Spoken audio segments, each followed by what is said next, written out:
तो ये हमारा एसी आ जाता है। एसी को चलाने के लिए हमें जो हैवी लोड है वो एट अ टाइम एक वक्त में एक चलाना पड़ेगा। एसी के साथ हम पंखे या लाइटें तो चला सकते हैं, वो नॉर्मल लोड में आता है, जबकि हम इसके साथ हम मोटर या ओवन चलाने से गुरेज करें।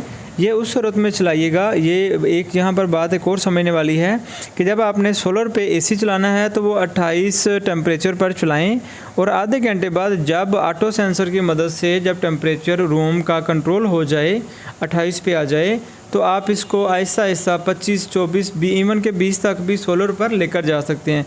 लेकिन यकदम 20 पर लेकर जाना बेवकूफ़ी है।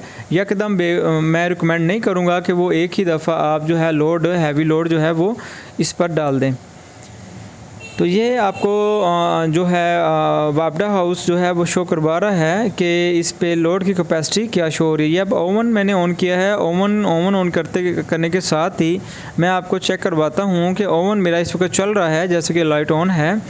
तो ओवन के साथ ही मैं आपको चेक कराता हूँ कि ये लोड की कैपेसिटी जो है ये इस वक्त जो है वो बैटरी को पावर देना बंद हो गया है, और 100% पावर जो है वो ओवन को दे रहा है। इसी तरीके से इसके साथ ही मेरी फ्रिज भी चल रही है। फ्रिज और ओवन एट अ टाइम मैं चला सकता हूँ। 2000 वाट का ओवन है और 600 वाट के करीब हमारी फ्रिज होती है। ये एट अ टाइम हम जो है वो चला सकते हैं। और अगर हम ओवन बंद करेंगे तो ये आप देख रहे हैं कि ये बैटरी को चार्जिंग देना शुरू हो गया है। आपने इसको कूलिंग सिस्टम जो है इसको इजी रखने के लिए आपने कूलिंग सिस्टम जो है वो बना के रखना है।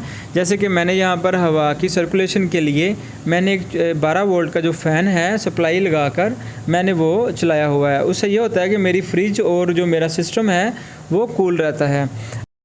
और ये हमारा है जनाब इन्वर्टर। इसको बेसिकली पावर हाउस भी बोला जाता है। ये फ्रोनस कंपनी या अदर कोई भी कंपनी का आप लगा सकते हैं, लेकिन अच्छी कंपनी का लगाएंगे तो आपका वो देर बाद चलेगा। ये लोड कैपेसिटी शो करवा रहा है। ये 100% ऑटोमेटिक है। और अगर आप इसको मैनुअल पे जो है वो सेट करना चाहें तो इसी के नीचे वाइट कलर के बटन मौजूद हैं।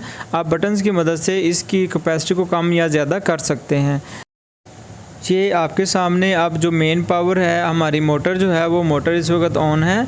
मोटर ऑन करने से मोटर दिन के टाइम आप किसी भी टाइम चलाएं, नो इशू। सोलर पे इसका 1% भी जो है वो फ़र्क नहीं पड़ता। बल्कि मैंने अक्सर नोट किया है कि मोटर चलाने के बावजूद भी मेरी 50% जो कैपेसिटी है लोड की वो पीछे रिज़र्व रहती है। उसका फ़ायदा मुझे ये होता है कि मैं एट अ टाइम फ्रिज चला सकता हूँ। एट अ टाइम अगर बाय मिस्टेक LED चल रही है या बाय मिस्टेक कोई और चीज़ चल रही है तो वो नुकसान नहीं करेगी। जज़ाकल्लाह। दुआ में याद रखिएगा। चैनल सब्सक्राइब नहीं किया तो लाजमी कीजिए। शुक्रिया। वस्सलाम।